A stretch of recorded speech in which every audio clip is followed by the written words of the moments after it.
Welcome to Socializing Security, where every week we have a discussion about security, compliance, and beyond. Our goal is to learn and grow by socializing each week's topic with each other, our guests, and with you. A quick compliance note, this podcast is meant for informational purposes only and should not be considered legal or regulatory advice. We're glad you've joined us, and we hope you'll learn along with us.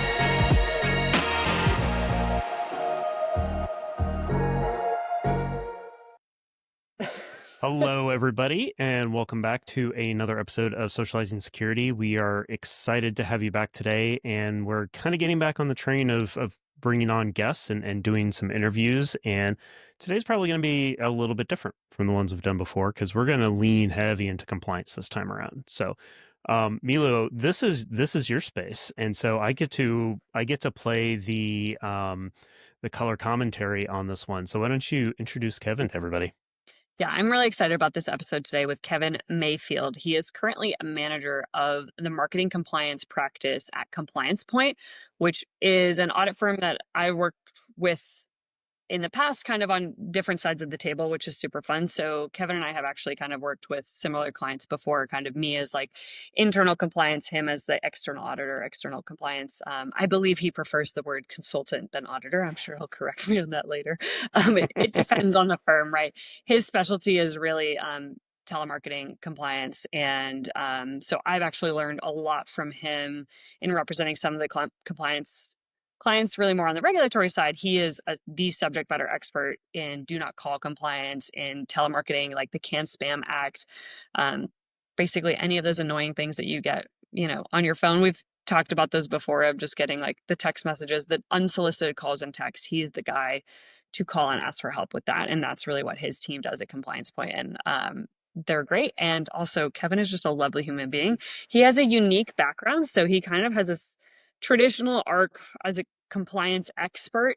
Well, what I would say is most of the times when I was trying to get a job in compliance, I would ask experts such as Kevin being like, how did you get your job? And it would be kind of like, oh, I started here and ended up kind of over here. And I'll be curious to hear what he says on that. But, his background is in sales and with some very large, impressive organizations, and then really went actually into mortgage lending and then ended up in compliance consulting somehow. And so I definitely want to ask him kind of the arc of kind of how that happened. But I will say, he's been with CompliancePoint for over 10 years now, and he really is one of their main experts. So he's a pleasure to work with. He's like a fun auditor, I would say. Again, he's gonna say consultant, but whatever he wants to call himself, he's so excellent. And I'm so excited that he wants to come talk to us today at Socializing Security.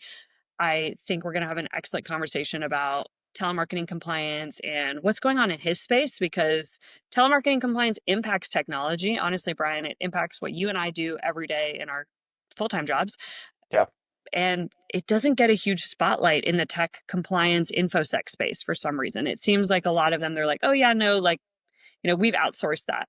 Technology providers very quickly will be like, oh yeah, we've outsourced, texting. But it does actually impact many, many companies. And it's something that there's an area of the law that even to me, it was something I wasn't really familiar with until I kind of was dropped into it and learned so much alongside their team. So it was just like, it's a really great conversation to have because it's something that impacts all of us. We're all used to getting unsolicited calls, texts, and emails. And yet I, as a consumer, felt like I knew very little about it. Yeah. Yeah. Hugely consequential to our daily lives as individual consumers. But also I'm hoping we can touch a little bit on those of us that on the business side of things have to deal with this at some level. Whether that be because your company is making these telemarketing type calls, or have to deal with other companies calling you for things. I'm sure there's a unique perspective for people contacting me to try to sell my company things. So it can get pretty nuanced pretty quick, I think. And this is the thing that's been around for quite a while. I happen to live in a part of the country where there's a lot of those call centers and have known people that work for some of these call centers. So it's always been one of those areas where I've been familiar, but I'm really looking forward to learning a bit more about it because it's not something that, like, I remember when all of these regulations first started rolling out and they were big news, and nowadays not as much. So Oh, really he'll cool fight you on to, that for sure. well, Kevin will tell you I'm that that's not the case, but it's niche news is what I would say. I don't think correct. in like mainstream media we're seeing a lot about the like Telephone Consumer Exactly. Protection Act, the TCPA, also because we're all so used to getting spam calls. Hmm. Something that like we're really used to. We're less used to cyber attacks, right? We're less used to that. Data breaches are still relatively new in the age of technology. What Yep. I will say before we bring Kevin on is one of the things that I think is exceptional about what he does and his team and, the type of knowledge that he brings is his thing is proactive compliance. And we all know that that's what I'm about too, where he's really working with companies that are setting up proactive compliance programs to comply with telemarketing and like consumer protection laws. And that's his thing. And that's why he and I think we're like such a great dynamic duo because we both care about doing stuff proactively as opposed to like, it's really not fun to do retroactive compliance. Which probably explains why he prefers the title of consultant rather than auditor. So Yeah, we'll have to ask him. cool. Well, should we bring him on? Yeah, let's do it.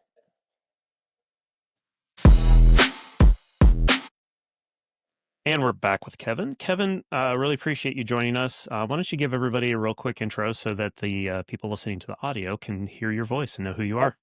oh, sure. Thanks. And thanks for having me. I guess a little bit about the company I work for. I mean, we're a consulting firm, right? We got a handful of practice groups focusing in different areas of regulatory compliance. We got folks that do data privacy. We got cybersecurity folks, HIPAA compliance, PCI compliance, which is the payment card industry. But the group I work for and all I focus on is marketing compliance.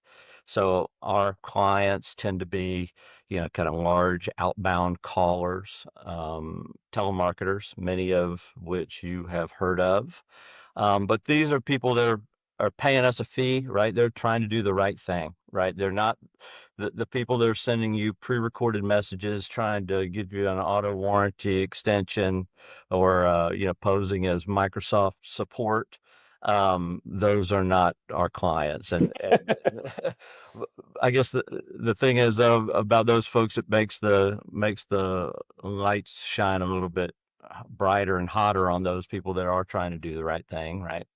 Um, a little bit about me little about me personally. I live in Metro Atlanta. I'm in the Duluth, Georgia area, and I manage I'm a manager in our marketing compliance practice group, and I've been doing this for going on about 11 years. And I'm a graduate of the University of Georgia. Huge Dogs fan. Go Dogs. Um, my career has been such that, I started out in sales, ended up originating home mortgages for about 12 years ish, and went through the whole '08, '07, '08 financial crisis, and ended up continuing to do that until about 2014. But it got so difficult to close a loan. I finally figured out I was on the wrong side of compliance, right? So I decided that maybe I'd better uh, go to the other side where I can tell people what they need to do to comply rather than being the one told that. So I love that's that. I love that because, yeah, I kind of take that up in our intro where I was saying that your career path is unique in the sense that I think most compliance experts generally have a relatively unique path. It's very few people that are like, I know I want to do this. I'm one of those unique people that, like, when I was in law school, I knew very soon that I was like, I want to do compliance. And I got a lot of negative feedback when I even said that. Cause, like, even never forget my father-in-law was like, oh, why would you want to do something like that? Like, oh, no, like I can't stand my compliance people, right? Like I cannot stand them. And I remember being like, yeah, but if it was me, wouldn't you maybe love it? And I feel that way. I mean, Kevin, you and I have had the pleasure of working together, I feel like on opposite sides of the table. And I've only had an incredible experience working with you. And so you're another one of those unique individuals that I think loves what you do and loves compliance, or at least helping companies do the right thing. And that was why I was so excited that you wanted to come chat with us today, because you and I think, are on the same brand where we're like proactive compliance and trying to make sure that we're helping companies do the right thing. We see them as guardrails as opposed to red tape. Yeah, and certainly, companies have to make business decisions out there. I mean, it's difficult to be 100% compliant all the time, and so that's where the we take a consultative approach and try to help them navigate that. Oh yeah, quickly before we dive in, I think we clarified because I think I accidentally called you an auditor earlier because that was my understanding. But then we clarified that you prefer consultant because for the most part you're consulting with companies. Can you elaborate on that? Kind of what is the difference for you of like what you see as like an auditor versus a consultant? Sure. So, typically, what we would do when we first engage with a company, we would go in, we would talk to, the operations folks, the marketing and sales team, the compliance group, and really try to identify gaps in their compliance activities, and then um, you know point out those gaps, talk about how to remediate those gaps, but really take a risk-based approach to it. So there's a lot of things in this industry that are just not enforced and quite frankly difficult to comply with. And so we try to focus on spending your time and efforts and closing up these big gaps first, and then you can get to these other little things down the road. Now we do play an audit role as well, where we'll actually look at your actual dial records and audit those and say, okay, this is where the rubber meets the road, right? I mean, the dialing data tells the story, and you think that something's happening, and that's not what's happening at all. You think you're only calling two people, twice a day on a phone number, and it turns out you called this guy 350 times last month because something broke, right? So that's more of like an audit role that we'll play, but that's more a smaller role that we play rather Yeah, it's than. still kind of like friendly auditor, right? Still kind of, you're not internal with the organization, but you are kind of working alongside them of really helping them because again, a lot of this is coming because they're trying to do the right thing. They're proactively coming to your organization and trying to be like, hey, we need help with this, or we've seen this as a risk area, or hey, we just found out about this. I think maybe Brian, do you kind of want to cue us in of kind of like, what are we even talking about? Because I think marketing compliance means so much and also is so specific at the same time. Well, yeah, and I've been listening to everything you've been saying, Kevin, at this point, and like I want to talk to the security people that are still listening at this point that didn't run away as soon as they heard compliance. There's Hey, rude. I'm living in reality. Reality is rude sometimes. Some security people run away from compliance as soon as they get a chance to, and obviously, hopefully, the people who listen to this know that we feel it's important that you understand both sides of it because, security and compliance are intricately linked and there's no disassociating them. And while we've been talking about, more on the marketing side of things and compliance, there's so many parallels.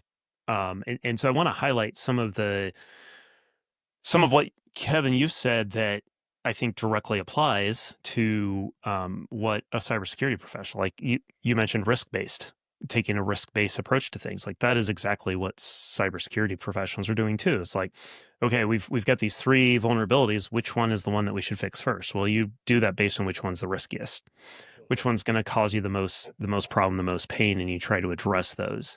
And I know with a lot of compliance, it's not always about fixing everything.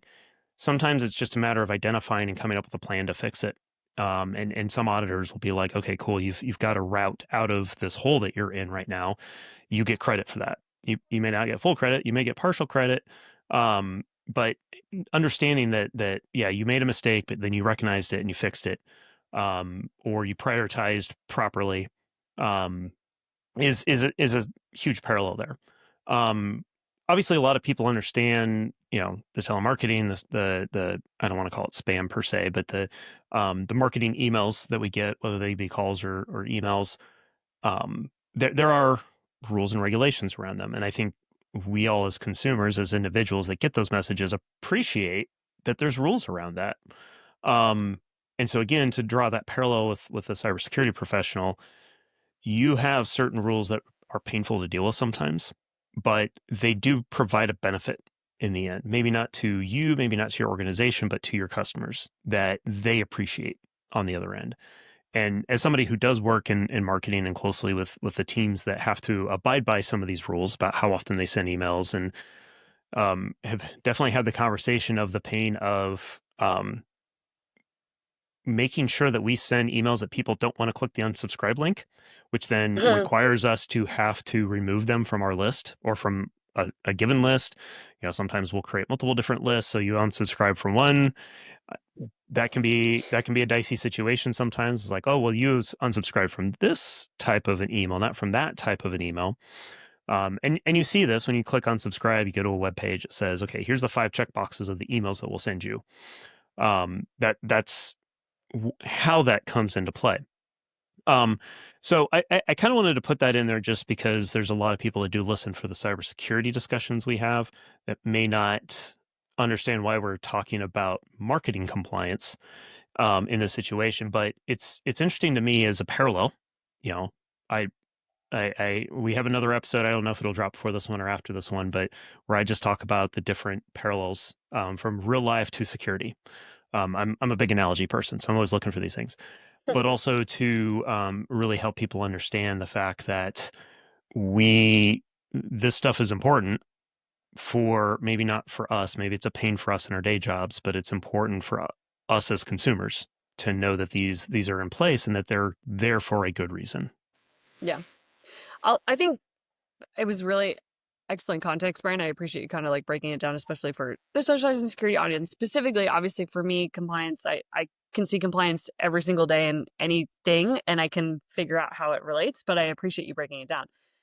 Kevin, when we're talking about marketing compliance, can you just break it down for us of like, what does that mean? Or I guess, what are some of the largest challenges you're currently seeing that like companies are facing with? Like, maybe let's just dive in there of like, what are the things that you see most often come up of just like when you're talking about marketing compliance? Is it very much still, is it the do not call list? Is it figuring out how to combine do not call requirements with do not text? Or like, what are you currently seeing specifically? Because I think you're relatively focused on the US regulatory, or is there also like a pretty global reach?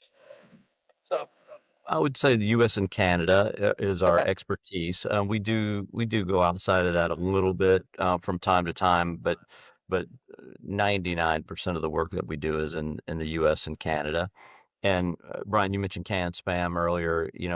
We get a lot of questions about canned spam from clients and that are concerned about it, and so forth. And the fact of the matter is that you know, email marketing compliance. I mean, I think there's been one legitimate company that's had an enforcement action against them since 2003 or five or whenever that law Wow. came into being. I mean, In the yeah, they've US. in the U.S. Yeah, they've gone out after some big spammers and scammers and things of that nature, but just from a compliance standpoint or risk standpoint, that's like one of the lowest rungs on the ladder. I mean, as far as risk, I mean, there's just no enforcement around it, and it's easy to comply with, right? I mean, it's 5 or 6 things you got to do as part of can spam. You can't be deceptive in your subject line. You got to be clear that it's an ad. You got to give them an unsubscribe method, things of that. You got to have your address and the email. Really easy, basic stuff. And there's no risk associated with it, right? So, I mean, most of our Not time, no risk. I have to say we can't say no risk, but there is well, a it's, lower risk for yeah, it's sure. not 100% without risk, but it is almost doesn't register. But whereas if you're calling and you're breaking the rules, you have to follow what's called the Telephone Consumer Protection Act, and there is a private right of action associated with that, so that consumers don't have to wait around on the FTC or the FCC to come after them. They can come after you themselves, and if you're acting not in a non-compliant fashion, and you're calling people that you don't realize you're calling because you're not auditing what you're doing and you're not monitoring what's going on in your organization, and you don't realize that something's broken at $1,500 per call, that can add up very, very quickly and become class action. And there's a whole cottage industry of folks out there that this is what they do for a living. So, from a risk perspective, the telemarketing is Riskier. way higher on the risk scale than something like can spam. Yeah, because I think what was really kind of eye-opening for me in this particular industry, mainly because like my background is really very much in technology and working with technology organizations, where in the US specifically, the regulatory enforcement is just a little rogue. It's still, for me, it's still kind of like, I call it the Wild West for technology companies, right? It's hard to figure out what we can and cannot comply with, because one day something is important and the next it changes really rapidly. I think what's interesting on the telemarketing aspect specifically of marketing compliance is it's been, these are not new necessarily, but I do think that the industry of like the litigious nature of TCPA enforcement actions, where now it's actually, because there's a private right of action, it's actually relatively lucrative for individuals or even attorneys, law firms, to start going after organizations. Can you kind of expand on that?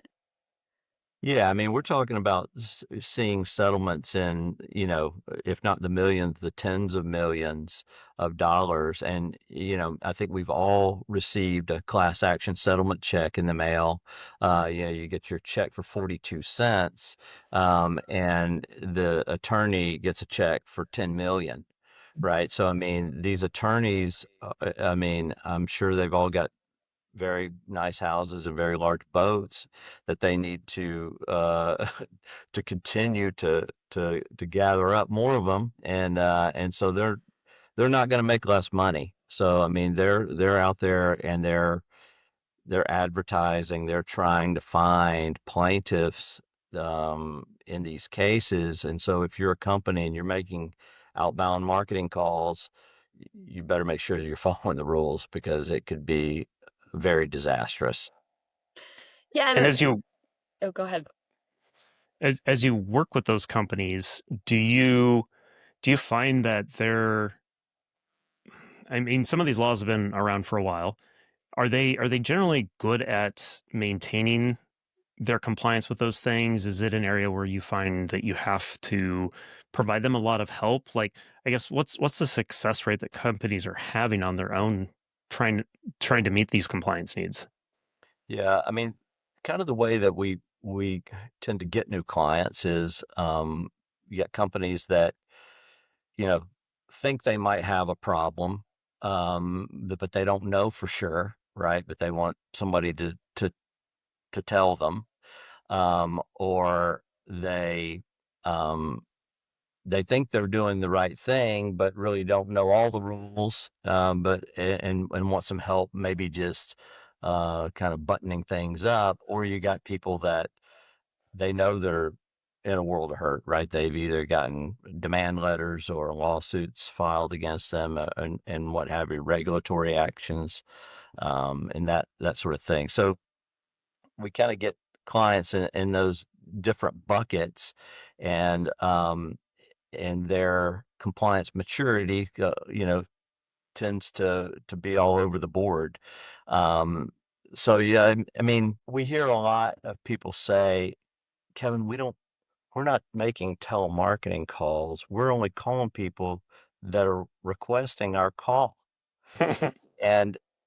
And that's all great, and those are the best kind of people you can be calling, but those are still telemarketing calls and require you to Yeah. follow the rules. Now, you're going to be exempt from things like the National Do Not Call list, for example, if someone's requested your call, right? That's an exemption. Or if you've got a business relationship, an existing business relationship with someone, I'm a Comcast customer.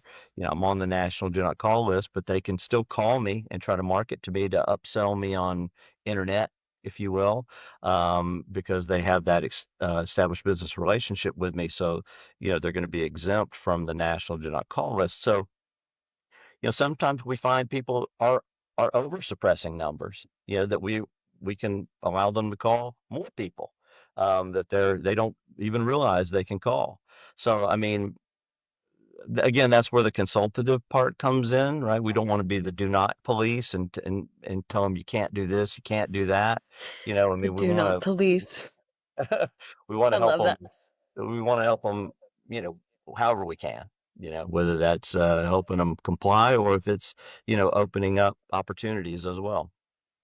Well, I think when we think about, I think all of us, I think this is a human experience at this point, at least if we're semi like on the grid, right? I think maybe if you're off grid, maybe that's a different experience. But if we're saying like you have a phone or access to the internet, or I feel like we've all had the experience, right, where we're trying to purchase something and we've dealt with maybe a salesperson that wasn't picking up on, us being like, I'm not really interested. And then we've been like, oh, wow, I keep getting phone calls from this company. And like, there are things that consumers can do to actually be like, hey, I don't want to receive these calls anymore. I'm no longer interested, right? Especially, I think, those are some of the most interesting compliance conundrums for marketing where, maybe you had consent and now there is no longer consent, right? I think that's where it even starts to get even more complicated, where when companies are just trying to do the right thing and set up their program, very much it's like, okay, these are the bright line rules we're following. Can spam, we've got the minimum requirements in our emails. We understand that when we can call, I think some of the challenges that I've seen, at least in supporting clients with this similar issue, is then it's, okay, but what's the next step, right? Like, we have set up the program. We are hopefully meeting some, if not all of the requirements. What are some of the challenges, Kevin, that you've seen when maybe what's the next step, right? So they have an arc of a marketing compliance program, which again, I think a lot of companies don't even have that. So like gold star for already having a groundwork and a framework. But I think, what are some of the unique challenges you see in your day to day when, they're doing something, but not enough? Yeah. And just to cover from the consumer perspective, on the front end of that, something you said, and we should make sure everybody is aware that, many times, even if your number might be on the national do not call list, I mean, if your number's not on the national do not call list, I mean, you're free game. But if your number Sign is up. on Sign up. if your number is on the national do not call list, you're still callable in many instances, like the example I gave. If you've made an inquiry with a company, I call inbound to my local internet company. I ask them what the price is, but I don't buy, right? I got to talk to my wife first, or whatever it might be. That caller is gonna have 3 months from a do not call perspective to call me, um, even if my number's on the national do not call list. Now, if you call me and I say I'm not interested, um, they hear you're not interested today, but you might be interested next week, Trying to right? make a sale. That's right. Yeah, I mean, this guy wants to buy, he just doesn't know it yet. So, but you can make the call if what your true wish is to make the calls stop. You have to tell them that. You have to say, hey, I don't want these calls anymore. Stop calling me. Please put me on your do not call list. Any form of that kind of communication is going to require them, a legitimate company, to to stop those calls. And our clients, they don't want to call you if you don't want to be called. I mean, Right. they would rather be spending their time making calls to people where they might make a sale, right? So Right. if you don't want the calls, just tell them that, and the legitimate ones out there will stop calling. This is the tip that I gave my parents when we were just kind of talking about spam calls and all this kind of stuff, where they were asking specifically like with this, and I was like, make sure that text back and just say like, please do not call me anymore, like, or please remove me from your list, or unsubscribe, stop, right? There are some key words, especially in text. I think the keywords are maybe a little bit clearer in the text messages. I think a lot of us probably get more texts these days than we do necessarily like unsolicited phone calls. But even if you pick up the phone and someone, if it's a call center agent or customer service, I try to be really polite, but I do try to be like, hey, no, thank you. Like, I'm not interested. Please remove me from your list. Yeah. You know, talking about challenges, that we see that companies have is, it's typically around multiple systems that don't talk to one another. This You is know, tech. texting platform, their texting platform and their calling platform are two different things, right? And a do not call request on a marketing call is the same as a do not text request, from on a texting campaign, and they should be treated the same.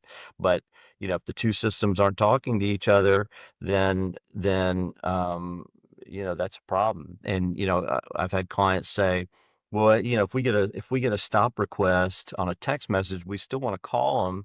And I said, like, describe a real world scenario where someone says, you know what, I don't want your text messages anymore, but you can still make those telemarketing calls to me.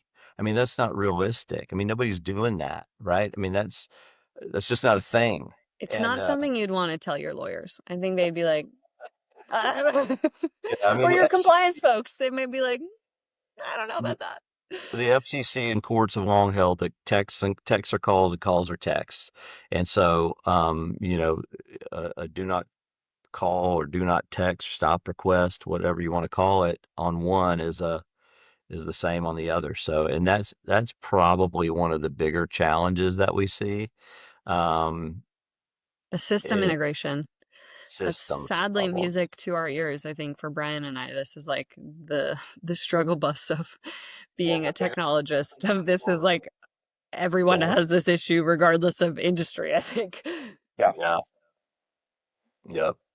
One of the other areas I would love to hear your perspective on is one of the things that, I was relatively familiar with a lot of the federal regulation around marketing compliance, just with what my exposure was when I was working more with like global compliance programs and building out like a US marketing program that complements UK, EU, global.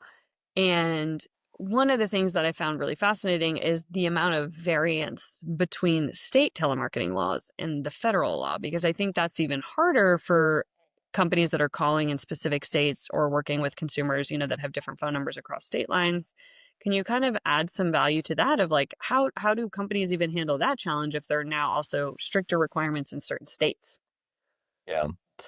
Um, Again, we try to take a risk-based approach to it, right? So there's a lot of state rules out there around disclosures or the types of dialing technology you can use. You know, Virginia, I think, requires the calling agent to state their real first and last name, right? And when That's they're so making Virginia of them. That's where I went to law school. I love Virginia, but they are specific with their regulatory requirements. They're still very formal. you know, there's states out there that don't allow calling agents to make rebuttals. If you say I'm not interested, they can't then say, well, what is it that makes you not interested? Is it the price? So I there's love like this in rebuttal. practice because it Yeah. makes it seem like they like if someone's like, no, thank you, they just immediately have to hang up. Like they don't even, I think there's some states that it's like if they say like no, then it's almost like, okay, bye. Like you're now in like a race to like finish. Aren't there certain states that have like second requirements of like how quickly you have to hang up? Yes. Yes. Wow. Within 10 seconds after you say you're not interested or something, I think it might state of Washington. But there's exemptions even to those. If you're calling with consent, you might be exempt from those requirements. But the long and short of it is that those types of state requirements, there's just not a lot of enforcement around. There's no private right of action.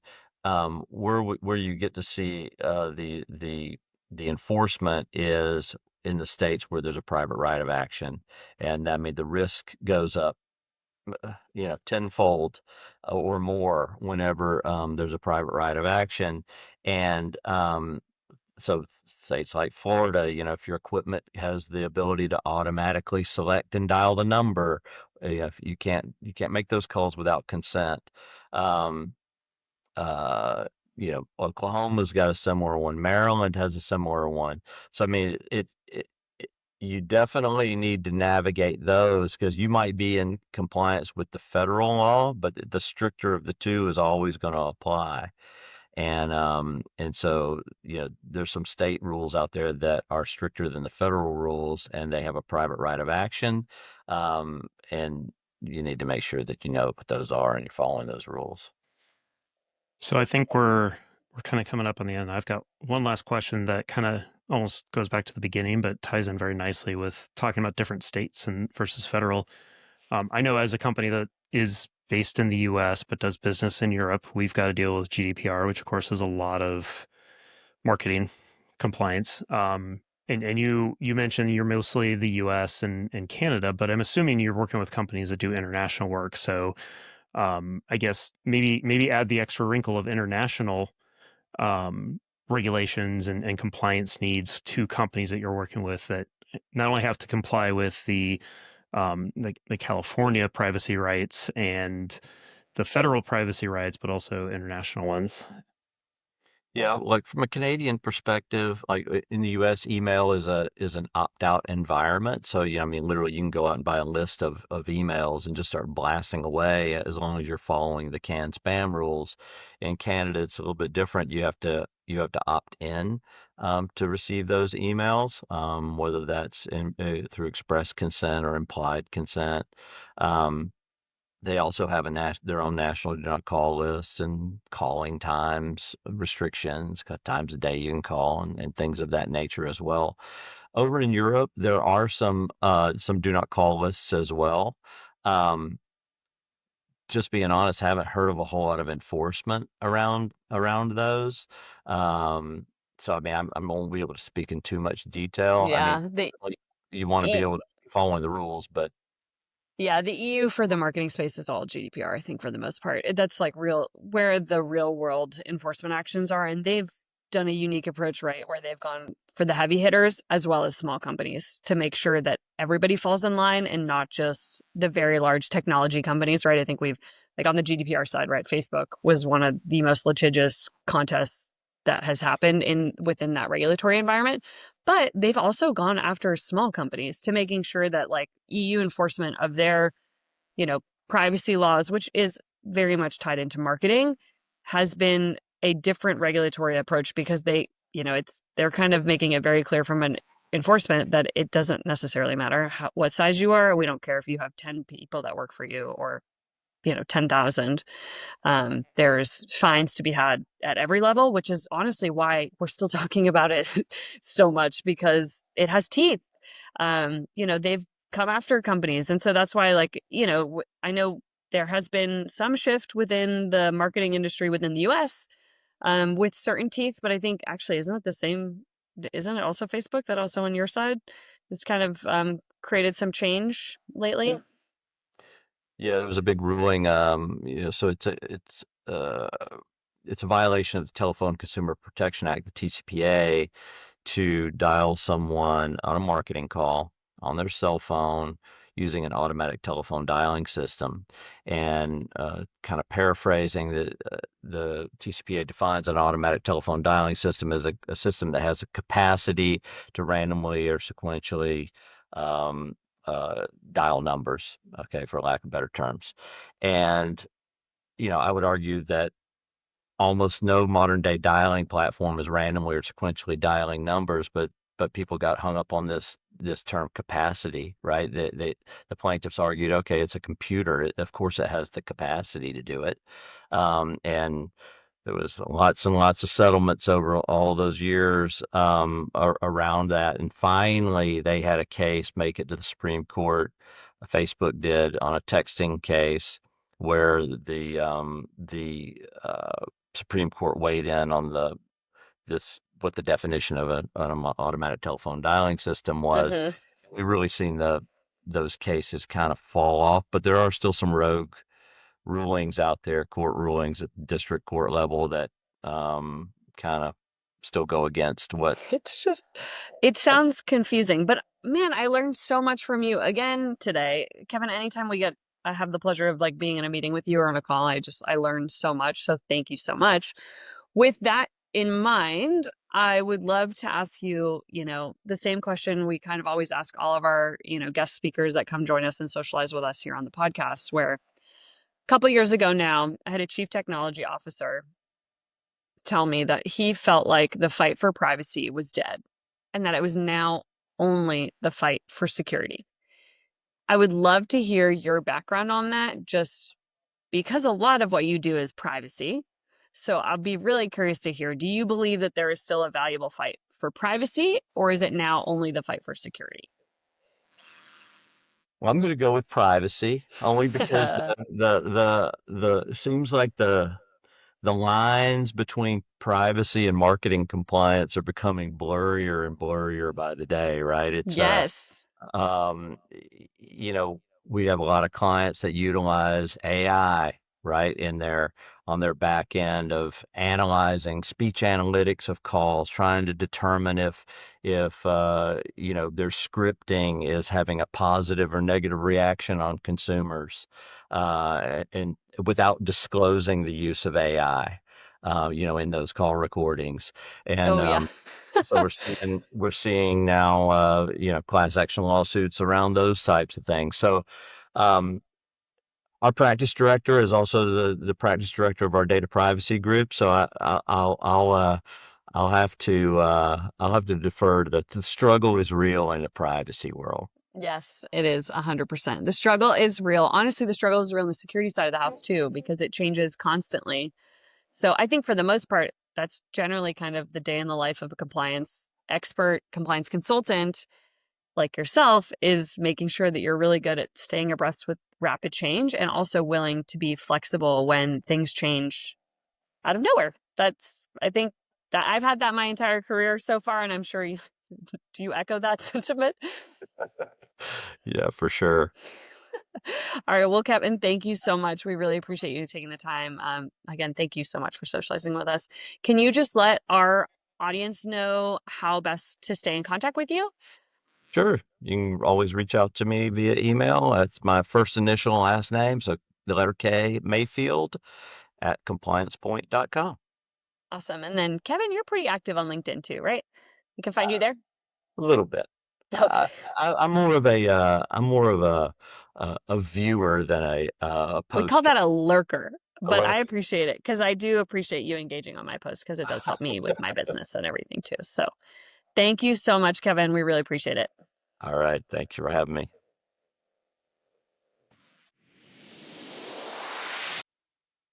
So that was a fun conversation with Kevin. I'll admit I learned a lot on that one. So I was kind of quiet and had a little bit of technical difficulty there at the end. But I was listening the whole time and taking quite a few notes, as you mentioned, because it was a really fascinating conversation. Like I He's said, so great. I love Kevin. yeah, He's so great. it's an area that I've always kind of had interest in. It was one of the kind of the first, maybe not one of the first, but it was a regulation when first started coming down that I paid attention to because, I was getting a lot of calls and I hated it with passion. And so I paid attention to that do not call list early on. So yeah, it was kind of cool to hear the other side of that story, which I've never really had a chance to. So I appreciate Kevin being on to talk to us about that. Well, he knows so much. I think, and that's what I value about his expertise. Also, because he's very good at risk shifting with companies, which we talk about this. I feel like on every single episode where we're like, it's a risk-based decision, and my Yep. risk tolerance is different than yours, which is different than Kevin's. And I think it was actually a really insightful thing that he said about the not enforced or like really difficult to enforce when we're talking about can spam. Yeah. Specifically where he was like, we really only ever seen like one really big case, which means like there's still the option, right, for the federal government to decide that they want to enforce it. There's precedents, there's case law. But I think it's actually a really important point for especially like younger compliance professionals or individuals that are new to the field, new to the industry, right, of make sure that when you are trying to bring on a new regulatory framework, new program, or are suddenly aware of a new thing, whether that's the company should have been aware the whole time or it's new and fresh and exciting, make sure that you're stepping back and really thinking about what is the worst case scenario here of what is the Yeah. business impact to our consumers, to our stakeholders, whoever that is. Make sure that you're being thoughtful about it because those are conversations I've had very often when I'm working with compliance managers, specialists that work for me or work for my clients, where in the same way that Kevin's saying, hey, like it's important, but it's not that hard to comply with. Also, let's not spend a ton of money, time, resources on Yeah. it because there are some other things that like private right of action with TCPA enforcement actions, that costs a lot of money. And so let's make sure that compliance is working with business drivers and making sure too that, the company is focusing their time, efforts, money on the right things. And I think that was probably my biggest takeaway that I echo with him, that I'm like, yes, 100%. I agree. I did stop him. We're like, it's not no risk, right? Yeah, That's my there's always lawyer risk. brain being like, wait, there is still risk. But he's right in the sense that he's probably spending more time working on dial record audits and making sure that, he's doing call center investigations and working with those types of individuals to making sure, because they're just the riskier areas of the business. Yeah. And again, a lot of interesting parallels between standard compliance and cybersecurity compliance, um, in the fact that prioritization, like you can't solve everything. So you got to pick the things that are most meaningful and risky. And, there's also a balance for those of us that have had to deal with it in the real world. There's a balance between fixing things that are going to be compliance measures that the government's going to come after us, and the things that are going to harm customers and cause customers to want to leave us or to not come to us. I know if there's a company that has pushy email marketing or call or text marketing, like that makes me want to work with them less. Like I don't want Yeah, to buy their there's product if they're going reputational to be risk. annoying. Yeah, exactly. So yeah, I would call Kevin up if I needed help with that at this point, because to your point, he knows it really well, He knows it so well. and he communicates it in a real world way, and that's what we're here to do is to communicate Yeah. that kind of stuff. So Yeah. What an incredible way to just socialize a topic that, again, a lot of us understand the concept behind what those things are, but a lot of us really haven't had any exposure of what the actual regulatory landscape looks like.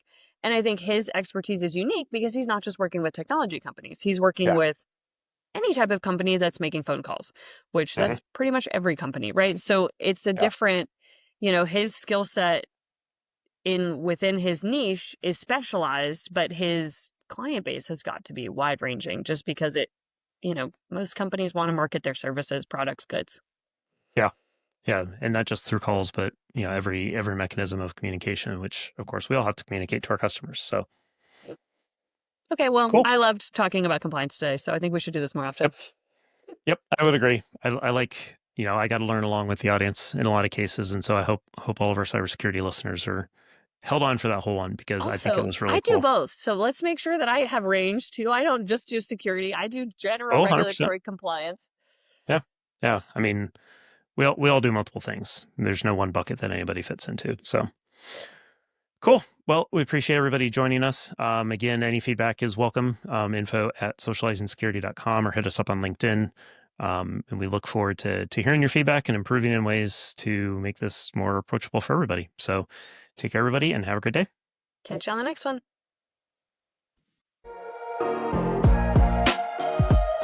Thank you for joining us for another episode of Socializing Security. We hope you learned a thing or two with us.